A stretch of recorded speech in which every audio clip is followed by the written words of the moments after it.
ગળું કાપી લઈ ગયા? હા, ગળું કાપી દીધું કે ત્યાં લઈ ગયા? કાપીને લઈ ગયા, મતલબ ઓહો. ધડ પડ્યા રાખે ને, ગળું માથા લઈ ગયા છે. આખી ઘટના અને શું છે?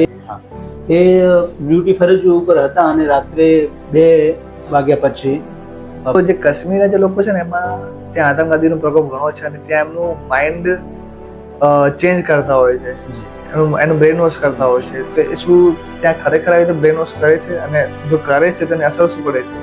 એટલે એમને નાનપણથી જ એમના અંદર જ નફરત કરવામાં આવતી હતી અને એનાથી જ એ ત્યાં એમના બ્રેનમાં એક જ વાત હતી કે ભારતીયો અને હિન્દુ આપણા દુશ્મન. એક આતંકવાદી આવે તમારા મિત્રને મારીને જતો રહ્યો, બરોબર?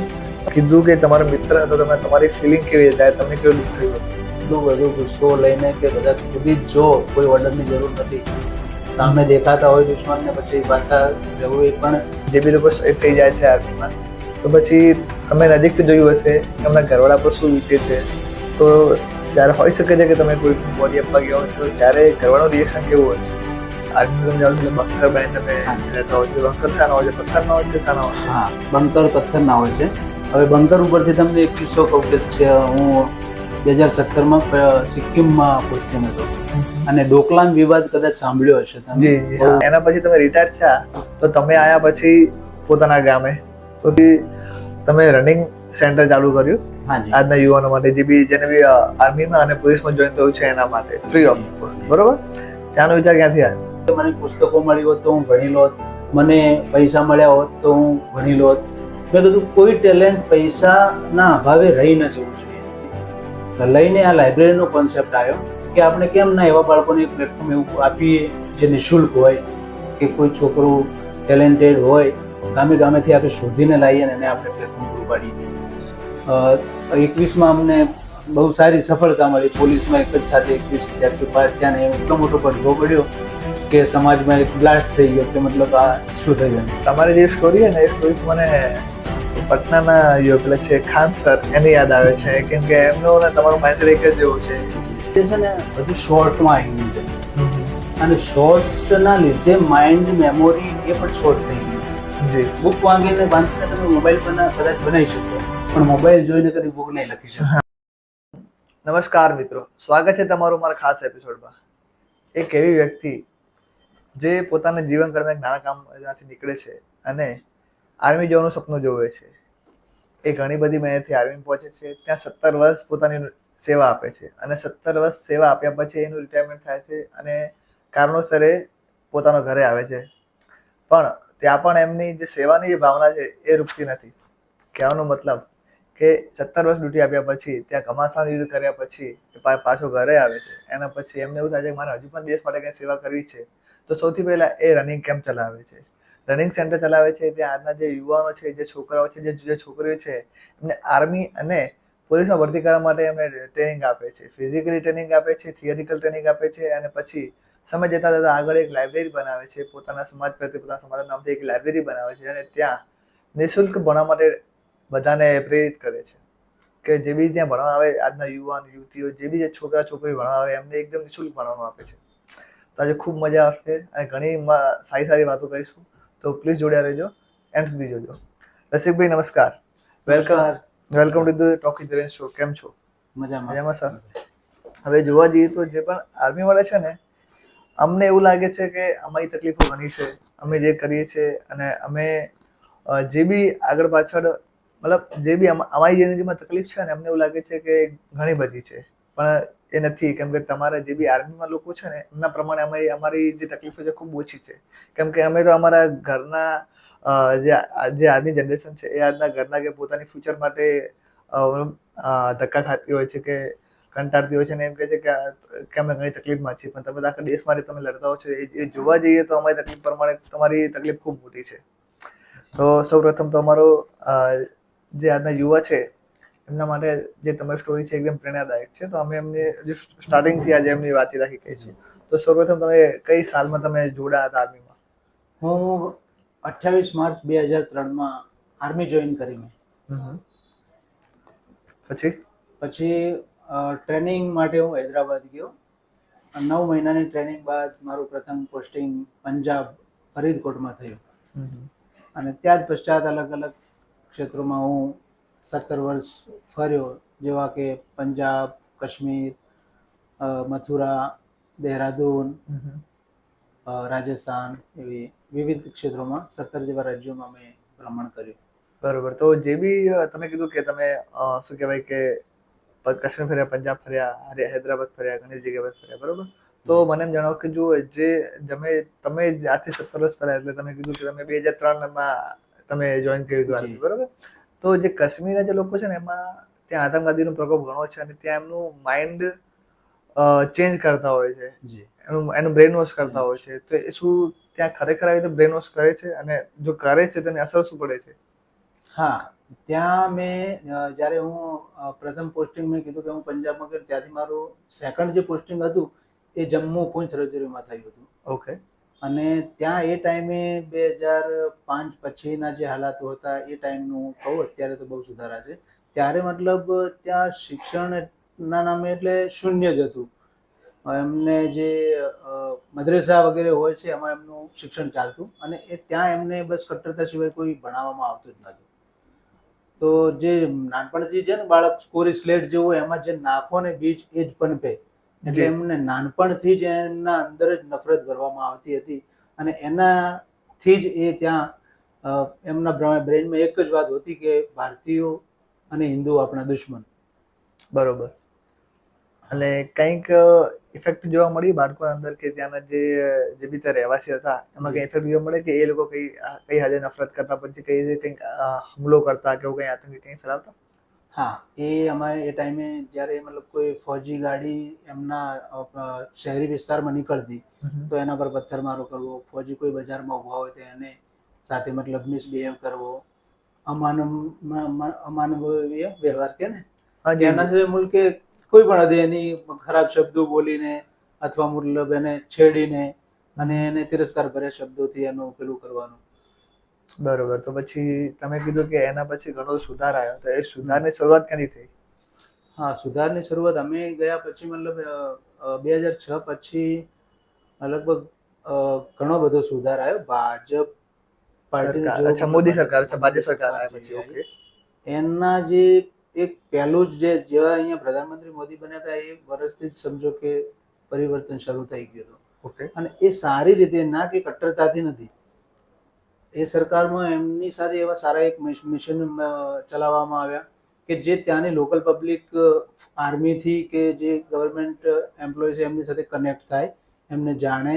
નાની નાની મિટિંગો કરવામાં આવી, મદ્રેસેમાં એક સદભાવનાનું મિશન ચલાવવામાં આવ્યું, અને એનીથી ઘણું બધું પરિવર્તન આવ્યું. પછી મતલબ જે મેં કીધું કે પહેલાં સ્લોગનો અને જે તાડના હતી, જે લોકોમાં ક્રૂરતા હતી, ધારો કે કોઈ સાથે સારો વ્યવહાર કરવાનો જ નહીં, ત્યાં એમને એમ જ માની લેવાનું કે હિન્દુ અને ઇન્ડિયન આપણા દુશ્મન જ છે. એની જગ્યાએ પોઝિટિવ થવા લાગ્યું થોડું થોડું કે ના, આપણે કાશ્મીરમાં શાંતિ જોઈએ છે. અને શાંતિ અને અમનના પછી સંદેશા શરૂ કર્યા. સ્કૂલોની દીવારોમાં નફરતની જગ્યાએ મતલબ સારા શબ્દોના ઉપયોગ થવા માંડે. તમે કીધું કે ત્યાં સ્લોગન લખવામાં આવતા. જી. મતલબ એ લોકો ત્યાં સ્લોગન લખતા. હા, દિવાલો ઉપર, અને આ બધા અલગ અલગ જઈએ તો કેવા સ્લોગન લખતા ત્યાં? શરૂમાં જે હતું ને મેં કીધું એ ટાઈમે તો Indian go back. Indian go back. हाँ, इंडियन आर्मी गो बैक. अच्छा, इंडिया गो बैक. आप आपकी यहाँ जरूरत नहीं है, आप यहाँ से चले जाओ, ये हमारा मुल्क है. એ પછી અહીંયા આપણા વાળું પછી થયું, મોદી સાહેબ અને ભાજપ સરકાર આવ્યા પછી. અને પછી શું શું ત્યાં બદલાવ આવ્યો? એમને અંદર શું શું બદલાવ આવ્યો? હા, એમના અંદર પછી મતલબ સ્કૂલ માટે થોડે શરૂઆત થઈ. જ્યારે અમે શરૂમાં ગયા ત્યારે 20 અને 15 વર્ષના છોકરા પહેલા ધોરણમાં ભણે સાહેબ, અને એમને એ જ નાનપણથી મેં કીધું માં જ ભણાવતી કે ભાઈ આ દુશ્મન છે આપણા. પણ એની જગ્યાએ પછી જે આ શિક્ષણ થોડું આવ્યું, જેમની જેવી કનેક્ટિવિટી વધી, આ થોડું સોશિયલાઇઝ થયું, પછી મોબાઈલો આવ્યા અને એનાથી ઘણું બધું પરિવર્તન આવ્યું. પછી લોકો શિક્ષણ તરફ પણ વળ્યા. અમારા ફોજ થ્રુ પણ એવા મશીનો ચલાવવામાં આવ્યા કે ત્યાં જે બિલકુલ છેવાડા ગામોમાં હોય બાળકો 4-4, 5-5 ભેગા કરીને ભણાવવામાં આવ્યા. ધ્વજવંદન અને એવા જેવા કાર્યક્રમોમાં એ લોકોને ઇન્વોલ્વ કરવામાં આવ્યા, અને એમને સમજાવવામાં આવ્યું કે અમે આપણા ભાઈઓ જ છીએ, અમે દુશ્મન નથી. એનાથી થોડું બધું સદભાવના મિશનથી ઘણો બધો ફરક પડ્યો. તમે કીધું કે ત્યાં કાશ્મીરના લોકોમાં આટલા ઝેર ભરવામાં આવ્યું હતું અને હા. તમે કીધું કે એ 20 વર્ષ જ્યારે આ સદ્ભાવના મિશન ચાલુ કર્યું એના પછી મોદી સરકાર આવ્યા પછી જ્યાં એના બદલાવ પરિવર્તન કોશિશ કરી તો 20 વર્ષના છોકરો પહેલા ધોરણમાં ભણતો હતો. એટલી એટલી હદે એ લોકો જે બ્રેન વોશ કરતા હતા. જી તો જોવા જઈએ તો મોદી સરકારે ખૂબ સારું કર્યું છે સદ્ભાવના મિશન ચલાવીને અને ખૂબ ચેન્જ કરી નાખ્યું છે જ્યાં મતલબ ઘણો બધો બરોબર. તો જે તમે કીધું આ બધું જે આર્મીને જે કિસ્સો હતો આવ્યો બરોબર. હવે મને એમ કહો કે જે આર્મીમાં જે લોકો શિસ્ત પાડતા હોય છે, જે લોકો એકદમ સ્ટ્રિક્ટલી રહેતા હોય છે બરોબર, તો એમાં એ કેટલી જરૂરી હોય છે? જો અમારે કહેવામાં આવે છે કે શિસ્ત છે જે અનુશાસનની બુનિયાદ છે. એટલે શરૂઆત જ મતલબ એક ડિસિપ્લિનથી જ થાય છે. સવારથી લઈને સાંજ સુધી અમારું routine work, time to time, દરેક પ્રેડ, એમાં ખાવાથી લઈને સુવા સુધીમાં એ પ્રેડમાં જ ગણતરી ગણાય છે અમારી. એટલે એનાથી છે ને ટાઈમ ડિસિપ્લિન આવે તો એના પછી ઓટો રોટેટ સિસ્ટમમાં આખું શરીર આપણું બોડી વર્ક એ રીતે જ કરવા માટે કે આટલા વાગે આપણે ઉઠવાનું છે, આટલા વાગે કસરત કરવાની છે, આ ટાઈમે જમવાનું છે, આ ટાઈમે સુવાનું છે. ને એનાથી અમારી ફિઝિકલ એક્ટિવિટી અને જે રૂટીન વર્ક એનાથી આ ઘણો બધો ફાયદો થાય છે. અને ફોજી જ નહીં, હું દરેકના જીવન માટે એ કહું છું કે રૂટીન વર્ક બહુ જરૂરી છે અને શિસ્ત એ ઘરમાં પણ જરૂરી છે. બરાબર. તો ત્યાં જે બી આપણા આર્મી મેન છે, જે પણ સૈનિકો છે, એમને સરકાર તરફથી શું સુવિધા આપવામાં આવે છે? કેમ કે અમે જોયું છે કે ઘણી બધી સુવિધા આપવામાં આવે છે. 1 થી લઈને Z સુધી એમને જે બી એમને તકલીફ હોય છે બધી સુવિધા આપવામાં આવે છે. તો કઈ પ્રકારની સુવિધા આપવામાં આવે છે? ત્યાં જો મતલબ કાશ્મીરમાં જે પ્રમાણે માહોલ હોય છે કે ટેમ્પરેચર પણ એટલું બધું અમુક ટાઈમ માઇનસ હોય છે, તો સરકાર તરફથી તો મતલબ અત્યારે એટલી બધી આધુનિક સુવિધાઓ આપવામાં આવે, જેવી કે હવે તો ઇલેક્ટ્રિક સગડીઓ થઈ ગઈ. અમારા ટાઈમમાં કેરો હીટર આવતા, એના ઉપર જ મતલબ રાત્રે ડ્યુટી દોરાન અમને કેરોસીનના હીટરો મળતા. પછી શૂઝ, ક્લોથિંગ, એ બધું ઘણું બધું આવતું. એટલે સરકાર તરફથી તો કોઈ કમી રહેતી જ નથી. જે અમારા પહેલા મેં કીધું કે આજથી 20 વર્ષ પહેલા અમને જે જૂના અમારા સિનિયર હતા એ લોકો કહેતા કે અમે તો જેવી રીતે સમય વિતાવ્યો છે ને એવો તો કોઈ મિલ કે દુશ્મન નહીં, પણ સાચી દેશ સેવા કોને તો એ ટાઈમે જે જૂના હતા એ લોકોએ બલિદાન તો સાચા એ લોકોએ. અત્યારે તો મતલબ બધી ફેસિલિટી સાથે આર્મી પણ છે અને દેશ પણ એટલો બધો સપોર્ટ કરે છે. દરેક બાજુથી સપોર્ટ છે. જે આપણો વિભાજન થયું ટાઈમે મતલબ આપણે સેનાને પણ બહુ તકલીફ હતી. ખરેખરની દેશભક્તિ તો એ લોકોએ જ કરી છે કે જે હથિયાર વગર, ક્લોથિંગ વગર, શૂઝ વગર હથિયાર જે લડ્યા છે અને દેશ માટે શહીદ થયા છે. બરોબર. મને એમ કહો કે જ્યારે અમે કોઈ આર્મીને જોઈએ જ્યારે કોઈ યુદ્ધમાં જાય છે યા તો કોઈ વોરમાં જાય છે તો એના માથા પર કંઈક પહેરેલું હોય છે, હાથમાં કંઈક હોય છે, પગમાં કંઈક લાગેલું છે, એ એમના નામ શું ને શું હોય છે બધું? એ જે કાશ્મીર અને જે જમ્મુથી અબોવ જે કે છે અમારે CI ઓફ એરિયા કહેવાય છે, ત્યાં એ ફરજિયાત છે. Bullet proof jacket, bullet proof પટકા, 3 કિલોનો અહીંયા લોખંડની પ્લેટ આવે છે જે માથા ઉપર 3 કિલોની આવે છે. 3 કિલોની એ આને સેફ કરવા માટે. તો ભારે ચાદર હોય લોખંડની. ભારે રે, પણ એ શું છે કે આ શરીર એવું છે ને કે આમાં અદમ્ય ક્ષમતાઓ છે. જેવામાં તમે ઢાળો છો એવું શરીર ઢળી જાય છે. પથ્થરમાં પથ્થર થઈ જાય, લોખંડમાં લોખંડી પુરુષ થઈ જાય, એવું જ છે. તો અમે જે ત્યાં હું લગભગ 7 વર્ષ કોને મારી કાશ્મીરની 5 વર્ષ ઉપરની જોબ છે અને ત્યાંના મને ઘણા બધા અનુભવો થયા, સારા નરસા બધા. જે કીધું કે આપણે આ અહીંયા આવે છે અને બુલેટ પ્રૂફ પટકો કહેવાય. એ માથા ઉપર જ લગાવેલું આવે એમ, જેનાથી મતલબ હેડ શોટ કે એ બધું એનાથી બચાવ થઈ જાય. કેમ કે દુશ્મન ત્યાં 24 કલાક અમને એની ઓર્ડર હોય છે કે આ પટકો અને બુલેટ પ્રૂફ જેકેટ કાઢવાના નથી. દુશ્મનની ગોળી ક્યાંથી પણ આવી શકે છે, એટલા માટે મતલબ ત્યાં ફરજિયાત છે. અહીંયા 7 કિલોની પ્લેટ આવે, પાછળ 7 કિલોની પ્લેટ આવે લોખંડની. 7 જે બુલેટ પ્રૂફ જેકેટ આવે છે, હા, એની અંદર 3 કિલોની મતલબ ટોટલ 7-8 કિલો વજન લોખંડનો જ થાય છે. એના સિવાય પાછળ જે અમારું રાશન હોય, ક્લોથિંગ હોય, એ બધું લઈને અમારે ભ્રમણ જ કરવાનું હોય છે, જે સર્ચ ઓપરેશનો ચલાવતા હોય છે આતંકવાદીઓ વિરુદ્ધ.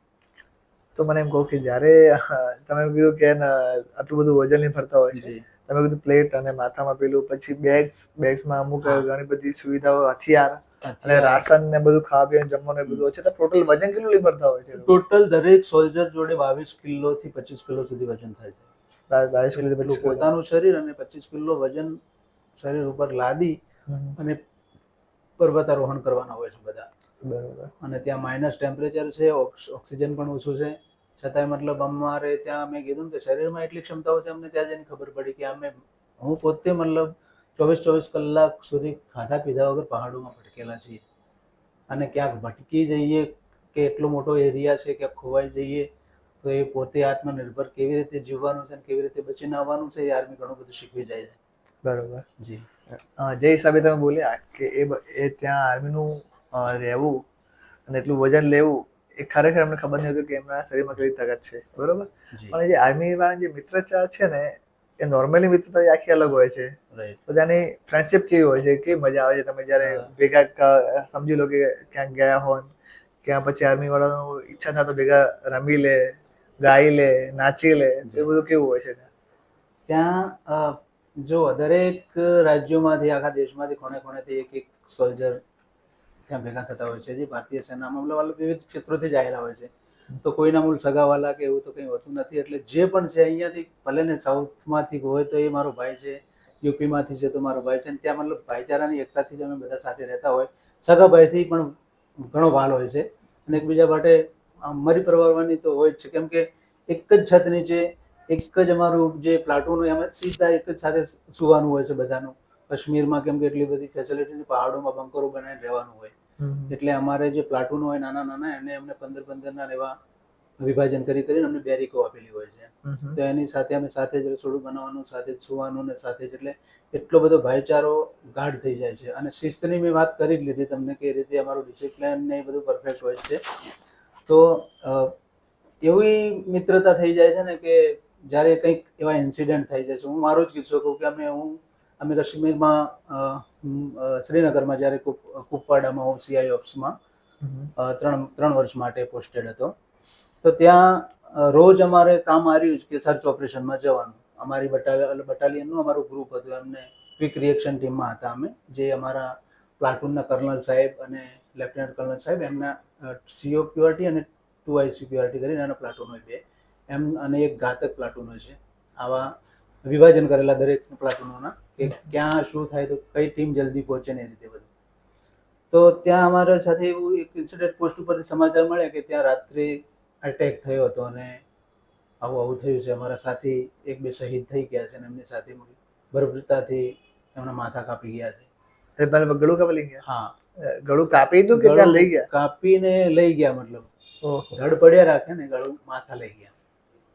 અને એ એવા સમાચાર સાંભળ્યા અમારી ટીમો ફટાફટ ત્યાં પહોંચી અને જે હાલત જોઈ તો હું અહીંયા બયાન નહીં કરી શકું કે જે એમના પથ્થરોમાં સાહેબ નાખૂન કેવી રીતે આમ ખસેડે, જ્યારે કોઈ બર્બરતાથી આમ માથું દબાઈને માથું કાપે તો આમ નાકોમાં પથ્થરો આમ એવા થઈ ગયેલા હતા કે કેવી રીતે કેટલી ક્રૂરતાથી માર્યા છે.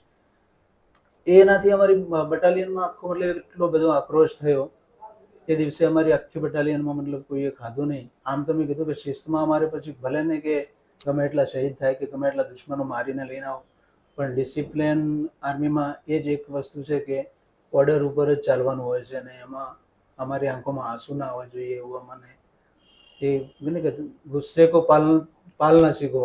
ત્યાં એવી જ ટ્રેનિંગ કે નહીં એ અંદર રાખો ને એને આપણે સામેવાળા જ્યાં સુધી ખતમ કરી ના લઈએ ને એનો બદલો ના લઈએ ત્યાં સુધી ગુસ્સો નીકળવો ના જોઈએ તમારી આંખોથી. તો પછી અમે 15 દિવસ સુધી આ બધો આક્રોશ લઈને ફરતા રહ્યા.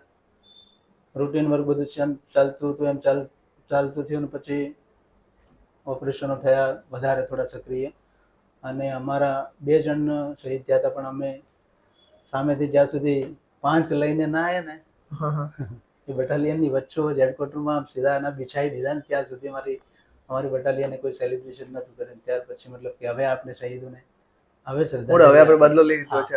બરોબર બરોબર. તમને મૂળ તમારે લઈ ગયા પછી બદલો લીધો. હા, બરોબર ને કે ભાઈ માટે તો પછી જીવ હાજર હોય છે, દરેક મરજીવા થઈ જાય છે ત્યાં તો. અને ભાઈચારો પણ એવો એક રાખીએ છીએ ત્યારે જ. ફોજ એક સંસ્થા એવી છે કે જે ક્યારેય કોઈ પણ મતલબ સ્વાર્થ વગર એકબીજા માટે મરી પરવારતા હોય. બરોબર. તમે જેમ કીધું કે એક આતંકવાદી તમારા મિત્રને મારીને જતો રહ્યો, બરોબર, પણ ત્યારે તો ઠીક છે કે એ તમે કીધું કે આતંકવાદી તમારા મિત્રને મારીને જતો રહ્યો, પણ ત્યારે કીધું કે તમારો મિત્ર હતો, તમે તમારી ફિલિંગ કેવી હતી, તમને કેવું દુઃખ થયું હતું? દુઃખ તો મતલબ આમ કાપો તો લોહી ના આવે કે જ્યાં સુધી હવે તો મતલબ આ એ કેવી રીતે આવું કરી શકે એમ, એટલું બધું ગુસ્સો લઈને કે બધા કૂદી જ જો, કોઈ ઓર્ડરની જરૂર નથી, સામે દેખાતા હોય દુશ્મનને પછી પાછા રહેવું. એ પણ અમારે સિનિયરો એટલા બધા સેન્સિયર હોય છે ને એટલા બધા બુદ્ધિશાળી હોય છે કે અમને એ વાળી શકે છે અને એ સારી રીતે સમજાવે છે કે આપણે આ અત્યારે હોશમાં રહીને નિર્ણય લેવાની જરૂર છે. જોશમાં કોઈ એવું અવળું પગલું ના ભરી લેવું જેનાથી આપણું આ દેશનું અને આપણા જવાનોનું વધારે નુકસાન થાય. એટલે પછી અમારે બધું પ્લાનિંગથી ચાલે છે, જે આપણે હું શેર નહીં કરી શકું, પણ અમુક વસ્તુ તમને કહું કે અમુક અમારે બટાલિયનમાં પછી આ વસ્તુ ઓપરેશનલ અમુક વસ્તુ જે તમારે સિક્રેટ રાખવી પડે. સાચી વાત છે, બરોબર. તો ત્યાં પછી એ લોકોને જ્યારે અમારે બરોબર, તો તમે કીધું કે ઉદ્ધાર નતું બરોબર, તો પછી એ જે બોડી છે પછી એ એમના ઘરવાળાને આપવામાં આવે છે બરોબર. તો ઘરવાળા જે બી લોકો શહીદ થઈ જાય છે આર્મીમાં, તો પછી તમે નજીકથી જોયું હશે કે એમના ઘરવાળા પર શું વીતે છે. તો ત્યારે હોઈ શકે છે કે તમે કોઈકની બોડી આપવા ગયા હોય તો ત્યારે ઘરવાળાનું રિએક્શન કેવું હોય છે? ઘરવાળાનું તો સાહેબ જે કે ઘેરથી દીકરો, દરેકનો દીકરો ગમે એટલા હોય તે એટલો જ વાલો હોય કે જે દરેક એ અંબાણીનો હોય કે એક સામાન્ય સૈનિકનો દીકરો હોય કે સામાન્ય ગરીબ પરિવારનો હોય, એ તમામ દીકરા તો સૌને સરખા જ હોય છે અને એમની જે દુઃખ હોય છે. પણ એમાં અમુક માતાઓ એવી વિરાંગના હોય છે કે ભલે મારો એક દીકરો શહીદ થયો, હું મારો બીજો દીકરો પણ દેશ માટે કુરબાન આપવા તૈયાર છું. તો અમુક એવા ઇન્સિડન્ટ, એવા કિસ્સાઓ સાંભળવા મળે તો અમને પણ ગર્વ થાય કે ના, આ દેશમાં એવી પણ માતાઓ છે કે જે દીકરાના શહાદત ઉપર આંસુ નહીં પણ બદલાની ભાવના રાખે છે અને આ દેશ માટે કે ભલે ને એક શહીદ થયો, હું બીજો આપવા પણ તૈયાર છું. એવી પણ માતાઓ આ દેશમાં છે.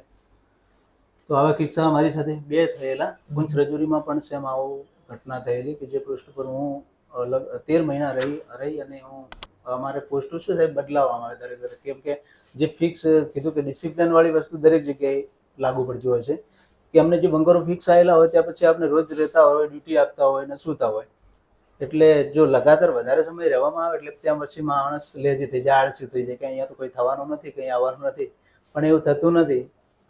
કોના નસીબમાં ક્યારે ગોળી લખેલી છે ત્યાં ગમે ત્યારે એટેક થઈ જાય. મેં જે પોસ્ટ ઉપર 13 મહિના ડ્યુટી કરી ત્યાં મતલબ 13 મહિના હું સુખ શાંતિ થઈને જ્યારે બીજા પોસ્ટ ઉપર ગયો, એના 1 જ મહિનાની અંદર જે એ પોસ્ટ ઉપરથી એક આવું ઉપર ફરીથી એક ઘટના થઈ કે ત્યાં 2 જે રાત્રે ડ્યુટી ઉપર હતા એ હવે વાતાવરણ સાહેબ કાશ્મીરમાં એટલું ખરાબ હોય છે, પહાડોની ખીણો મતલબ 200 ફૂટ ઊંડી હોય છે, નદીઓ ને ઝરણા ને બધું 24 કલાક ચાલુ હોય છે. એટલા માટે જે અવાજ છે ને, કુદરતી અવાજ જ એટલો ઘોંઘાટ વધારે હોય છે એટલે દુશ્મનની હરકતોનો અવાજ ત્યાં સુધી આવતા નથી. અને ફોગ વાળું વાતાવરણ 90% રહે છે. એટલું બધું ધુમ્મસ રહેશે કે મતલબ આટલેથી 10 મીટર સુધી પણ માણસ દેખાતો નથી. તો એમાં એનો લાભ લઈ અને દુશ્મન નુકસાન કરી જાય છે ઘણી વાર. તો આવો કિસ્સો રજૌરીમાં પણ એવો થયેલો અને એ કિસ્સો પણ બહુ આપણે સાંભળ્યો છે કે શહીદ હેમરાજ અને એ મથુરાના જેમના માતા કવિ, એ અમારી પોસ્ટ ઉપરની જ ઘટના છે. આખી ઘટના શું છે? હા, એ ડ્યુટી ફરજ ઉપર હતા અને રાત્રે 2 વાગ્યા પછી પાકિસ્તાની આપણે LOC જે લાઈન ઓફ કંટ્રોલ છે એ કટપ્લામના કાપી અને અંદર આવી જાય છે અને આ 2 પોસ્ટ ઉપર બેઠા હોય છે. કેમ કે ઠંડી માઇનસ ટેમ્પરેચર છે તે ઓઢી લીધું હોય છે કે ને, તો એ ટાઈમે એમને બોલવાનો પણ મોકો મળતો નથી ને માથા કાપી જાય છે બડી. હા, ઓકે. પછી આનું શું થાય છે, એ લોકો સોશિયલાઇઝ કરે છે અમારે બટાલિયનોમાં. કેમ કે ત્યાં જે લોકલ પબ્લિક છે સાહેબ, જે કાશ્મીરમાં છે ને વચ્ચે વચ્ચે આપણો એક ગામની વચ્ચેથી ધારો કે અડધું ગામ ભારતમાં રહી ગયું, અડધું પાકિસ્તાનમાં રહી ગયું, એવા પણ ઘણા પેલા છે. એટલે લોકલ પબ્લિક મેં કીધું કે શરૂમાં એવું બહુ કરતી કે આતંકવાદીને સપોર્ટ કરતી કે ભાઈ મારા ગામનો છે આવા દો. એટલે એટલું બધું અમુક ટાઈમે આપણે રોજ જતો હોય આવતો હોય એટલે આપણે વિશ્વાસ કરી લેતા હોય, એવું થતું હોય. અને એના લીધે પછી આવું વચ્ચે કોઈ ઇન્સિડન્ટ થઈ જાય ત્યારે પછી બહુ દુઃખ થાય છે. તો આ કિસ્સો જે કીધો મેં રજૌરીનો, એમાં 2 માથા એના એક્શનમાં અમે ત્યાં તો તરત એક એક્શન લીધી હતી. કેમ કે જે અમારી સાથે ત્યાં રાજપૂતાના રાઇફલ્સ હતી, એ ટોટલ રાજપૂતોની જ હતી. જસ્ટ અમારી બટાલિયન અને એની સાથે બટાલિયન એ રાજપૂતોની, એટલે અમે મતલબ મળીને જ બટાલિયનો 2 હતી ને એમની સાથે આવતું હતું. એ લોકોએ તો મતલબ કોને અઠવાડિયાની અંદર જ 7 જણાના મારીને લાયા હતા. પછી બરોબર. એનો બદલો જે બહુ જલ્દી લીધો હતો. જે કાશ્મીરમાં થોડો સમય લાગ્યો હતો કેરન સેક્ટરમાં, પણ અહીંયા બહુ જલ્દી થઈ ગયું હતું. કેમ કે રાજપૂતો તો પછી કોઈના રોકાતા નથી. એ તો ભાઈ માટે પછી હોય જ છે. જી જી. હા બરોબર. તો એના પછી તમે ક્યાં ક્યાં ફર્યા? આર્મીમાં જે 17 હા, વર્ષ એના રહ્યા, પછી- એના પછી તમે ક્યાં ક્યાં ફર્યા? જી, પછી હું કાશ્મીરમાંથી મારું પોસ્ટિંગ દેહરાદૂન થયું. ત્યાં હું દોઢ વર્ષ જેવો રહ્યો. ત્યાં બહુ સારું, મતલબ જો દરેક ટાઈપની આ દેશમાં મતલબ આર્મીને દરેક જગ્યાએ રહેવાનો મોકો મળતો હોય છે. અમારે હાઈ એલ્ટિટ્યૂડ જે લેહ લદ્દાખને કહે છે, પછી ફિલ્ડ હોય છે જે જમ્મુથી નીચેનું હોય છે. એ અમારે લોકેશનોના નામ આપેલા છે. 3 વર્ષ હાઈ એલ્ટિટ્યૂડ, 2 વર્ષ હાઈ એલ્ટિટ્યૂડ, 3 વર્ષ ફિલ્ડ અને 3 વર્ષ પીસ, કે જે આપણે અહીંયા છીએ એવું. તો અહીંયા જે છે, અહીંયા ફેસિલિટી વાળી બધી લાઈફ અહીંયા નીચે જોવા મળે છે. કે અહીંયા બધા સેલિબ્રેશનો થાય, અહીંયા સ્કૂલો, બાળકોને ભણાવવાનું, જે એડમબર્ગ, જે આપણો અધર એક્ટિવિટી જે અહીંયા સોશિયલ સિવિલાઇઝ કરતા હોય એ રીતે. તો આર્મી અહીંયા, ત્યાંનું બલિદાન અમને અહીંયા વળતર આપે એ રીતે જ હોય છે અમારું. કે ત્યાં તમે સંઘર્ષ કરીને આવ્યા છો, હવે 3 વર્ષ તમારે પીસમાં આરામ કરો, પરિવાર સાથે રહો, ક્વાર્ટર સાથે, બહુ સારી સારી સોસાયટીમાં રહેવાનું હોય છે, અને 5 સ્ટાર ફેસિલિટી છે ફૌજી માટે, પણ બલિદાન પણ છે બદલામાં. એટલે સરકાર બંને બાજુ બધું સપોર્ટ કરે છે. બરોબર. અને જી. બરોબર. દેશ સેવા કરવાનો બેસ્ટ ઉત્તમ તક આર્મી જેવી બીજી ક્યાંય નથી. બરોબર. તો તમે કીધું કે તમે 17 વર્ષનો જોબ કરી, તો તમે રિટાયર્ડ કયા વર્ષમાં થયા તમે? હા, રિટાયર્ડ હું 2020. અમારે ટાઈમ ટુ ટાઈમ ઘણા જે છે આર્મી જોઈનથી રિટાયરમેન્ટમાં પણ ડેટ ટુ ડેટ જ હોય. પણ હું 20 માર્ચ 2020માં રિટાયર્ડ થયો. પણ કોરોનાને લીધે હું પછી 1-2 મહિના વધારે રહેવું પડ્યું, એટલે હું જુલાઈમાં આવ્યો હતો અહીંયા. બરોબર. કોરોનામાં હું અહીંયા કોરોના કાળ ચાલતો હતો, તો કોરોનામાં ત્યાં આર્મીની હાલત કેવી રહી ત્યાં? કોરોનામાં એવું થયું કે અમે રિટાયરમેન્ટ માટે તો નીકળી ગયા હતા 28 ફેબ્રુઆરી 2020માં બટાલિયનથી. પટિયાલા હતો હું છેલ્લે. ઓકે. પટિયાલાથી રિટાયરમેન્ટ માટે અમને મૂકી દીધા. તો પછી નાસિક આવ્યા, અને નાસિકમાં આવ્યા પછી થોડું કોરોનાનું સાંભળવા મળતું, ને પછી મહારાષ્ટ્રમાં એટલું બધું ફેલ્યું એટલે અમે પછી ત્યાં ફસાઈ ગયા. ઓકે. પણ હવે એટલી બધી આર્મીને રાખવી કે હવે રિટાયર્ડ થઈને આવ્યા, અને પાછું કે આટલું બધું આપણે જિંદગીથી જંગ જીતીને આવ્યા, અને પ્લસ કે ઘરે જવાની ખુશી જેટલી બધી હોય કે ભાઈ કે ઘરે જવું છે, ઘરે જવું, રિટાયર થઈ ગયા તો ઘરે જવું છે, તો બધું થાય. એટલે ઘણું ત્યાં તો વધારે દુઃખ થયું કે સાલું ત્યાં મતલબ શહીદ થયા હોત તો એટલું દુઃખ ના થતું, પણ અહીંયા કોરોનામાં મરી જવું તો દુઃખ થાય. એટલે 2 મહિના અમે કોરોનામાં નાસિકમાં જબરા ફસાણા, પણ ગવર્મેન્ટે સારો નિર્ણય લીધો એટલે અમને ગવર્મેન્ટની બસો પછી સ્ટેટ વાઇઝ કરી અને મૂકવા આવી. દરેકના હાઇજીન સાથે, મતલબ બધી ટેસ્ટો, એમના બધા સેમ્પલો બધું તૈયાર કરીને કે ભાઈ સેફ છે એમ કરીને અમને દરેક સ્ટેટો વાઇઝ બસો પછી અમને મૂકવામાં આવી. તો એ રીતે અમે આવ્યા.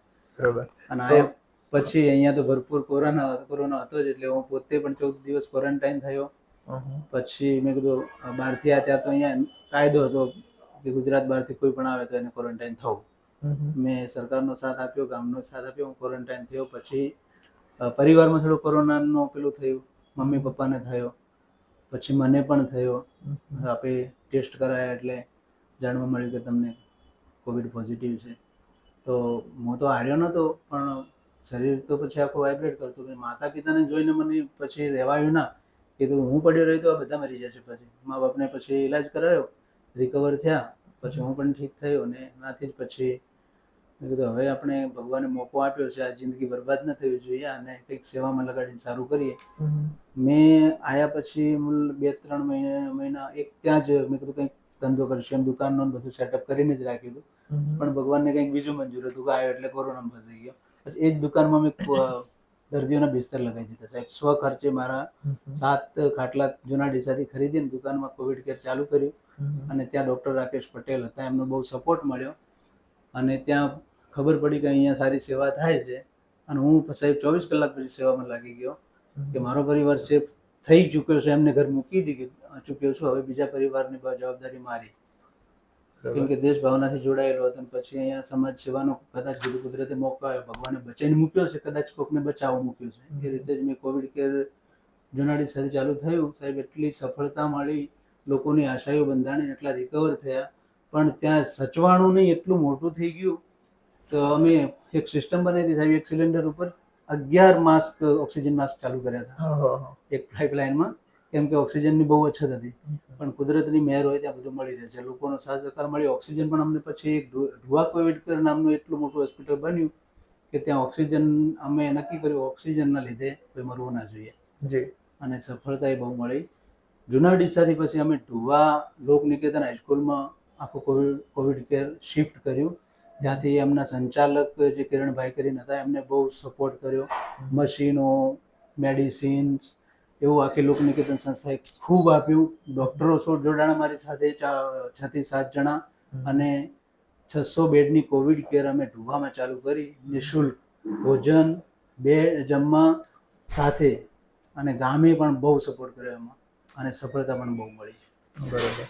હવે મને એમ કહો કે જ્યારે તમે કીધું કે આર્મીમાં તમે જાઓ છો એટલે બંકર બની તમે હાજી. રહેતા હોય છો, બંકર શાના હોય છે? પથ્થરના હોય છે, શાના હોય છે? હા, બંકર પથ્થરના હોય છે. હવે બંકર ઉપરથી તમને એક કિસ્સો કહું કે છે, હું 2017માં સિક્કિમમાં પોસ્ટિંગ હતો, અને ડોકલામ વિવાદ કદાચ સાંભળ્યો હશે તમે, જી, જી, બહુ હા. ચર્ચામાં રહ્યો હતો જી. કે ડોકલામ યુદ્ધ થાય એવું છે ચીનને અને ભારતને. હા, હા. તો એ ટાઈમે હું સિક્કિમમાં હતો, અને સિક્કિમમાં સાહેબ યુદ્ધની ખરેખર તનાતની એવી હતી, અને પછી અમને બટાલિયનો દ્વારા એવા આદેશો આપવામાં આવ્યા કે ભાઈ યુદ્ધનો હાલાત છે, હવે આપણા જોડે અત્યારે કંઈ એટલા બધા બંકરો કે એટલું બધી બેરિકો નથી, અને બેરિકો ઉપર સૌથી પહેલાં અટેક થશે, એટલા માટે તમારે પહાડોમાં જ રહેવાનું કરવું પડશે. તો પહાડોમાં હવે કેવી રીતે રહેશો એ તમારે નક્કી કરવાનું છે. કોઈ હથિયાર નથી, કંઈ નથી તમારે. હથિયાર વગર? હા, હથિયાર એટલે આર્મિશન એ બંદૂક બધું ખરું, પણ એને બનાવવા માટે તાત્કાલિક ક્યાંથી જેસીબી લાવવાનું, પેલું લાવવાનું, એવું બધું. એટલે જાતે પછી મતલબ જે ખોદીને પહાડો ખોદીને માણસ રહે ને એટલી જગ્યાઓ કરી અને બચવા માટે આ પહાડો ખોદી નાખ્યા હતા. ને એ કીધું ને કે અમારા જોડે જે ડિગિંગ ટૂલ મળ્યા, અમને પાવડો હોય કે કોદાળી કે જે પણ મળ્યું એનાથી પથ્થરો તોડીને એમાં રહે એવી જગ્યાઓ કરી અને એ સમય કાઢ્યો. અને એ સમય ફરી એ યાદ આવ્યું કે માણસના શરીરમાં કેટલી ક્ષમતા હોય છે. ચાલુ વરસાદ માણસ સાહેબ કેટલો થાકે ને કેટલી તાકાત છે એ ત્યાં ખબર પડી કે 24 કલાક માણસ ખાધા પીધા વગર અને ઊંઘ્યા વગર રહી શકે છે. ત્યાં ચાલુ વરસાદમાં માણસો એક લિમિટ હોય છે કે 2-3 દિવસ થઈ જાય, રાશન ટાઈમથી આવે ના, કે ભાઈ મોતની બીક ક્યારે ચાઇના અટેક કરે ને આપણા માટે બચવા માટે પેલું કરવાનું છે. તો ચાલુ વરસાદે માણસોને ઊંઘતા જોયા છે. ચાલુ વરસાદે ઊંઘતા. ઓકે. કેમ કે શરીર છે આ તો, જ્યાં સુધી કામ કર્યું ત્યાં સુધી તો કર્યું, પણ પછી તો એટલી બધી સીમા એની આવી જાય છે ને કે શરીર ચાહીને પણ જાગી નથી શકતું, એવું બધું થાય. બરોબર. પણ માણસ ધારે એ કરી શકે એ તો નક્કી છે. બરોબર. તો ત્યાં બંકર કેટલા મોટા હોય છે, પછી કેટલા નાના હોય છે, કેટલા બાય કેટલા હોય છે? 6x6 નો પછી અમે દરેક જવાબદારી પૂર્વક આવે છે. પોતાના માટે 6x6 એટલો તો ખાડો તમારે જાતે કરવો જ પડશે, ને એમાં પછી તમારે છુપાઈને રહેવું છે, અને કેમોફ્લેજ કરવાનું હોય, ઝાડખા નાખવાના, એટલે દુશ્મનને ખબર ના પડે કે પહાડ જ છે. તમે કીધું કે આર્મીના બંકર 6x6 ના હોય છે, બરોબર. તો એના પછી તમે રિટાયર થયા, તો તમે આયા પછી પોતાના ગામે, તો ત્યાં પછી ક્વોરન્ટાઇન થયા, કોરોના પતી ગયું, એના પછી તમે રનિંગ સેન્ટર ચાલુ કર્યું આજના યુવાનો માટે, જેને બી આર્મીમાં અને પોલીસમાં જોઈન થયું છે એના માટે, ફ્રી ઓફ કોસ્ટ, બરોબર. ત્યાંનો વિચાર ક્યાંથી આવ્યો? ત્યાંનો વિચાર પછી ખાલી બેઠા શું કરવું, મેં કીધું ને કુદરતને જે આપણે કરવું હોય છે કંઈક બીજું, પણ થતું હોય છે જે ભગવાનને મંજૂર હોય છે. હું સેટ કરીને આવ્યો તો બિઝનેસ માઇન્ડ.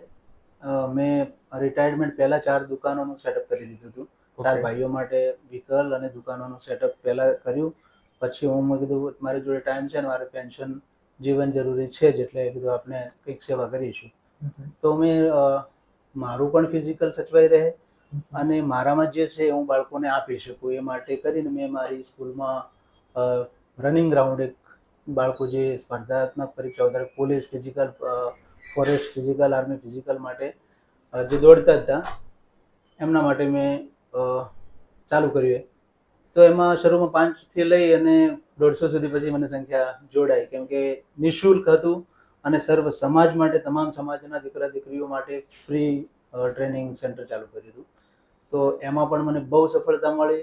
પણ પછી હું એટલે રોકાણો નહીં, મેં કીધું એકલા ફિઝિકલથી સાહેબ બાળકોને નીકળવું પોસિબલ નથી. અમારે ઠાકોર સમાજ કર્મચારી મંડળ ડીસા કરીને એક ગ્રુપ ચાલતું હતું, જે ગવર્મેન્ટ એમ્પ્લોય જ હતા અમે બધા, જે હું જોબમાં હતો ત્યારે એ ગ્રુપમાં જોડાયેલો હતો. તો એમાં ચર્ચા ચાલતી હતી કે આપણે સમાજ માટે કંઈક એવું કરીએ કે એક પ્લેટફોર્મ છોકરાઓને જે ભણી નથી શકતા, જે એમ કે આપણા ટાઈમમાં જે કહેતા ને કે મને પુસ્તકો મળી હોત તો હું ભણી લોત, મને પૈસા મળ્યા હોત તો હું ભણી લોત. મેં કીધું કોઈ ટેલેન્ટ પૈસાના અભાવે રહી ન જવું જોઈએ. આ કર્મચારી મંડળમાં આવવાની ચર્ચાઓ ચાલતી. તો એને લઈને આ લાઇબ્રેરીનો કોન્સેપ્ટ આવ્યો કે આપણે કેમ ના એવા બાળકોને એક પ્લેટફોર્મ એવું આપીએ જે નિઃશુલ્ક હોય, કે કોઈ છોકરું ટેલેન્ટેડ હોય, ગામે ગામેથી આપણે શોધીને લાવીએ અને એને આપણે પ્લેટફોર્મ પૂરું પાડીએ. એ વિચાર ઉપર જ આ અમારે ચાલુ થયું. મેદાન પછી આ લાઇબ્રેરીનો કોન્સેપ્ટ આવ્યો. એમાં મેં મારા જન્મદિવસ નિમિત્તે 5100 રૂપિયાનું દાન આપ્યું શિક્ષણ ક્ષેત્રે. મેં કીધું આપણે આ ફાળાથી જેટલા મેમ્બરો છે એટલા આપણે નક્કી કરો કે આપણું કોઈ પણ ઘરમાં સેલિબ્રેશન હોય, જન્મદિવસ હોય, લગ્ન, મરણ, પ્રસંગ જે બી હોય, પ્રાસંગિક આપણે શિક્ષણમાં ફાળો આપવાનો શિક્ષણના નામે. તો આમાં પછી વિચાર ગમ્યો દરેકને, દરેકે વધાઈ લીધો. તો મેં મારા જન્મદિવસના કીધું એમ 5100 રૂપિયા આપે ને એને અમે શું કર્યું કે ડિજિટલ સ્ટીકરો બનાવ્યા કે શિક્ષણ માટે, મતલબ એક જન્મદિવસ શિક્ષણના નામે.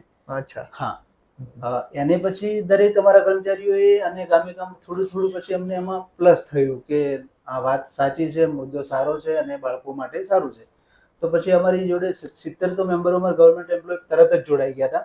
અને એ લોકોએ અમારા ગ્રુપમાં જ નક્કી કર્યું કે આપણે મેમ્બર ફી રાખી અને આપણું ગ્રુપ સક્રિય કરીએ, જે લાઇબ્રેરીનું આપણે જ્યારે ત્યારે ટ્રસ્ટ બનાવીએ કે પેલું કરીએ એના માટે.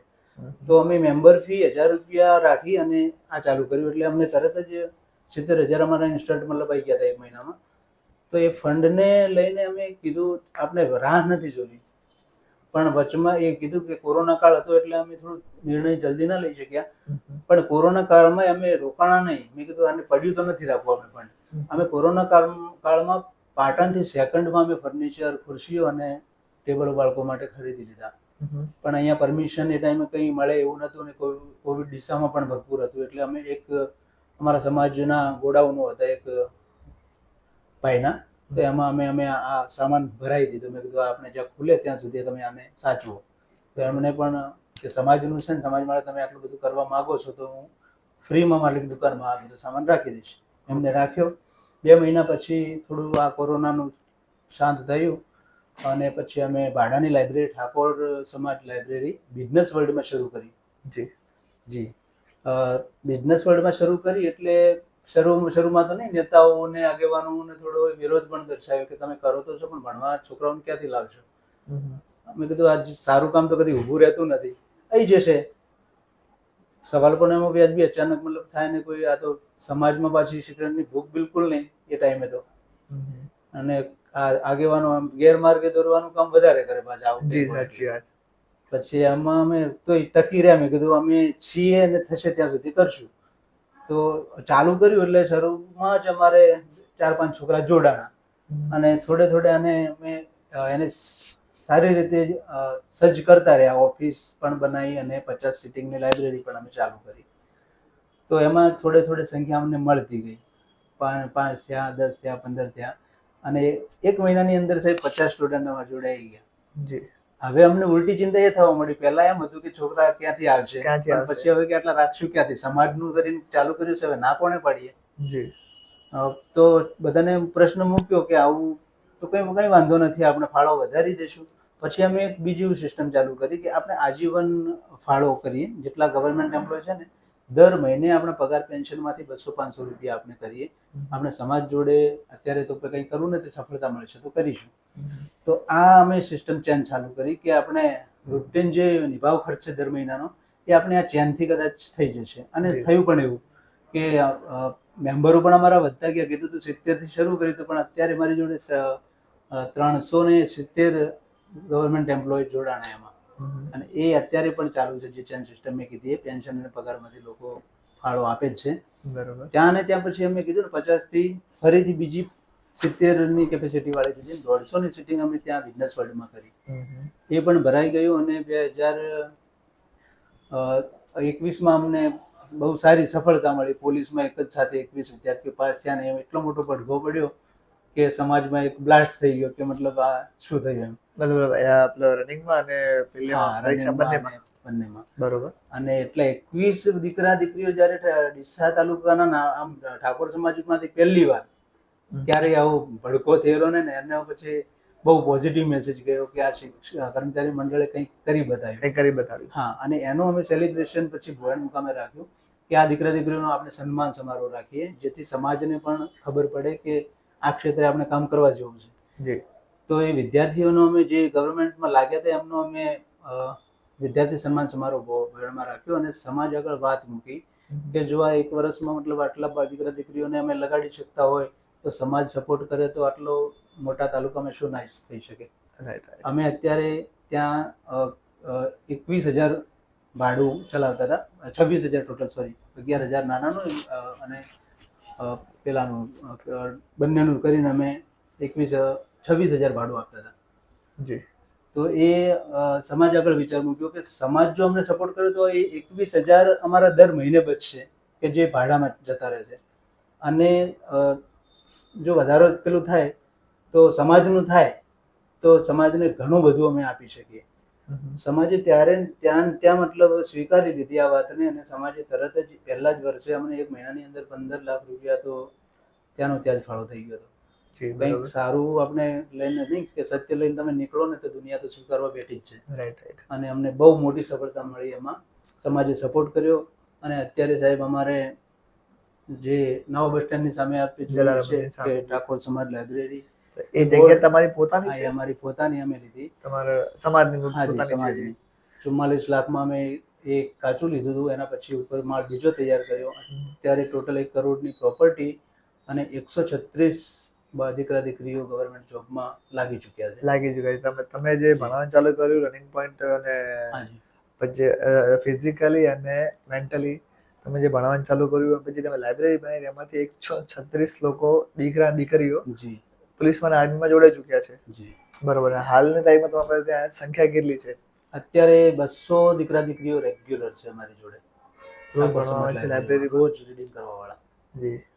અને જેવું પોલીસ અને ફોરેસ્ટનું હોય છે પ્રેક્ટિકલ, એ ટાઈમે મેદાનો પણ અમે ચાલુ કરી દઈએ છીએ. ડીસા અને ઢુવા એ પણ સર્વ સમાજ માટે નિઃશુલ્ક મેદાનો ચાલુ થાય છે, જેમાં ફિઝિકલ ટ્રેનિંગ હું આપું છું નિઃશુલ્ક.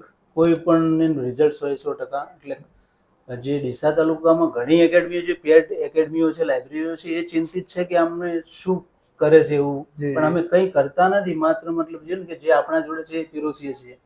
પણ એમાં છે કે તમે સત્ય લઈને નીકળો તો કુદરત પછી વરસાવે જ છે. સફળતા પણ એટલી મળી અને ઇજ્જત પણ એટલી મળી. અત્યારે ગુજરાતમાં લગભગ સૌથી ટોપમાં ચાલતી લાઇબ્રેરી છે ઠાકોર સમાજ લાઇબ્રેરી ડીસા. બરોબર. તમારી જે સ્ટોરી છે ને એ સ્ટોરીથી મને પટનાના પેલા છે ખાન સર એની યાદ આવે છે, કેમ કે એમનો ને તમારો માઇન્ડસેટ એક જ જેવો છે. એ પણ ફ્રીમાં ઘણી બધી સેવા કરે છે અને છોકરા છોકરીઓ પોલીસને આર્મીમાં ભરતી કરે છે. તમે એ યુપીએસસીમાં ભરતી કરે છે ને તમે પોલીસ અને આર્મીમાં ફ્રીમાં તમે ભરતી કરો છો. તો એ રીતે આ જે મેન્ટાલિટી છે ઘણી અલગ છે બધા કરતા. તો જે રનિંગ કેમ્પ સેન્ટર છે એ હજુ ચાલુ છે રોજ કે પછી? અત્યારે રોજ ચાલુ જ છે, પણ અત્યારે હું ત્યાં કેમ કે સંખ્યા સિઝનેબલ જેવું હોય છે. જ્યારે ભરતી આવે છે ફિઝિકલ થયા પછી સીધા રીડિંગમાં લાગી જાય છે બાળકો.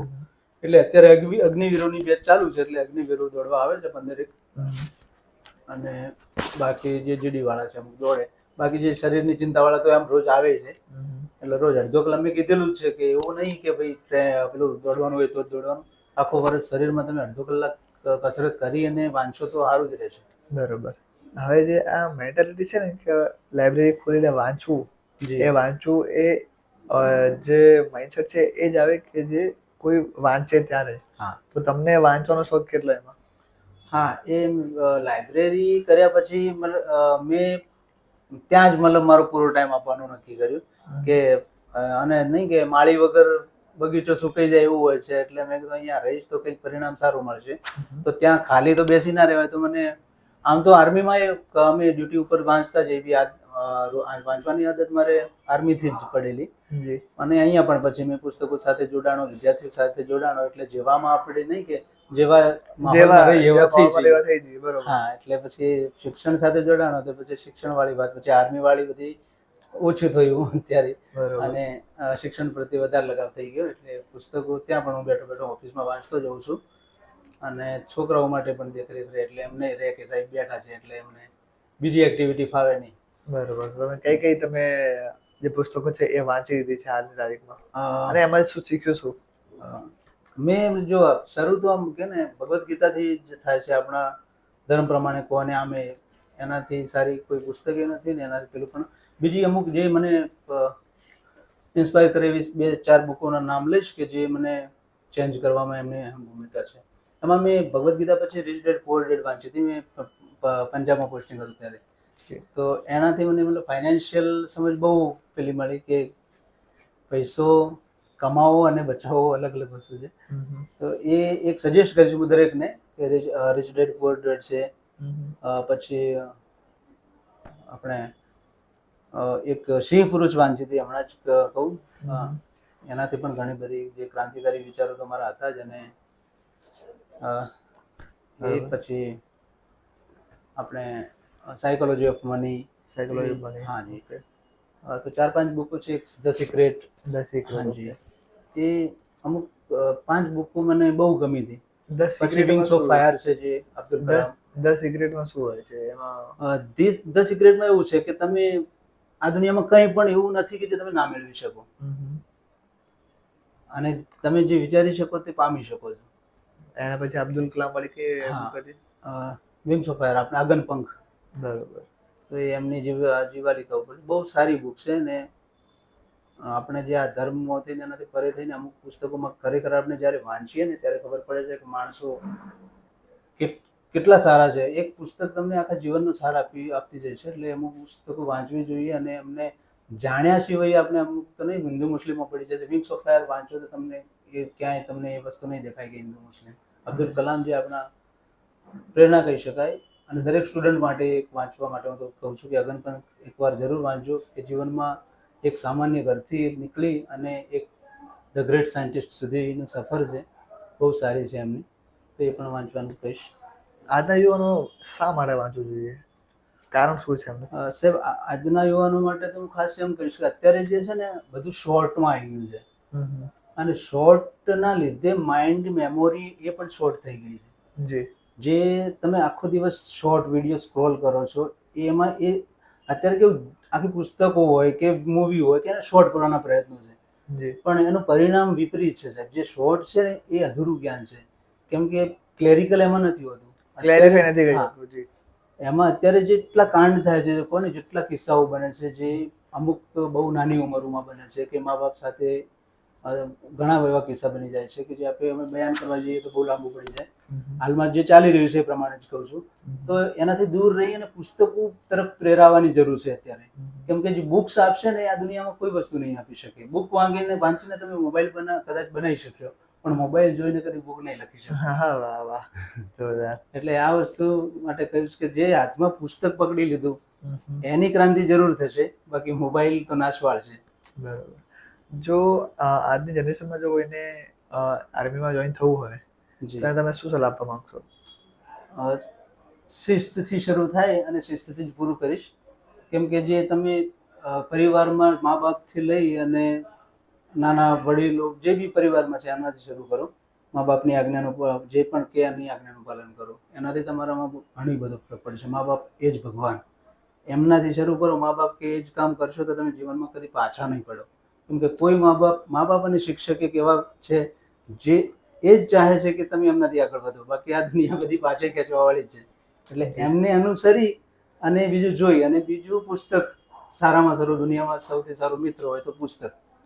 બાકી મિત્રો તો મતલબ તમારી જોડે જ્યાં સુધી છે ત્યાં સુધી મિત્રો છે. બાકી નહીં હોય તો મિત્રો નથી દેખાતા મુસીબતમાં પછી. પણ જ્ઞાન છે મુસીબતમાં, સુખમાં, દુઃખમાં હંમેશા તમારી સાથે રહે છે. એ તમને કદી એકલા નહીં મૂકે.